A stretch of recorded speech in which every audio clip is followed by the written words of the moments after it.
సింహాచలం గోడకూలిన ఘటనలో అసలు ద్రోహి కూటమి ప్రభుత్వం అన్నది వైసీపీ చేస్తున్న ఆరోపణ.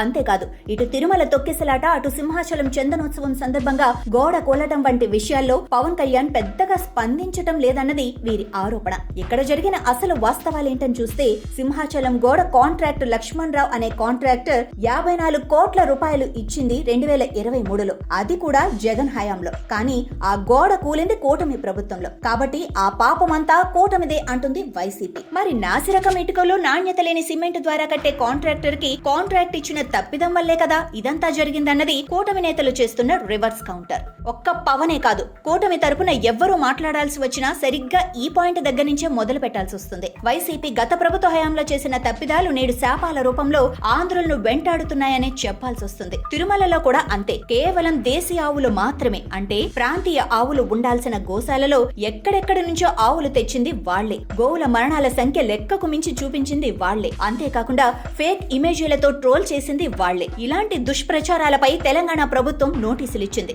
ఈ దిశగా కూటమి ప్రభుత్వం కూడా కఠిన చర్యలు తీసుకోవాలన్న డిమాండ్ వినిపిస్తోంది. ఇక తొక్కిసలాట ఘటన వెనుక ఎవరున్నారో వారిపై కఠిన చర్యలు తీసుకున్నందుకు గో మరణాలనే వ్యవహారం ఉన్నట్టుండి ఎందుకు బయటపడిందో అందరికీ తెలిసిందే. ఇలా ఎటు నుంచి ఎటు చూసినా కనిపించేది గత పాలకుల తాలూకు తప్పిదాలే. ఒకవేళ కూటమి నేతలు నిలదీయాల్సి వస్తే గత పాలక పక్షమైన వైసీపీ నిలదీయాల్సి ఉంటుంది. ఈ విషయం తెలిసినా వైసీపీ కావాలని కూటమిని టార్గెట్ చేసి తానిలా బుక్ అయిపోతోంది. సింహాచలంలో నాసిరకం పనులు చేసే కాంట్రాక్టర్లకు టెండర్ ఇచ్చింది చాలక ఆ తప్పు కూడా మీదే అనటం, లాజికలు లాగటం పైకి బాగానే ఉన్నా అది దైవద్రోహం కిందకొస్తుంది. ఇప్పటికే ఎన్నో దైవద్రోహ ఘటనల్లో అడ్డంగా బుక్ అయిన జగన్ అండ్ కోకి దేవుడితో పెట్టుకుంటే పంగనామాలే అని సీట్ల రూపంలో తెలియవచ్చినా ఇంకా అదే దుర్బుద్ధి. అదేమంటే మాజీ మంత్రిని రోజా వెంకన్నతో పెట్టుకుని పవన్ కి బాగా తెలిసొచ్చిందని అంటోంది. ఈ విషయంలో ఫస్ట్ తెలుసుకోవాల్సింది వారు వైసీపీ దేవుడితో అన్నేసి సయ్యాటలాడడం వల్లే అంత అడ్డంగా ఓడామని గుర్తించాలి. ఇప్పటికే టీటీడీ వంటి హిందూ ధార్మిక ప్రాంతాల నిండా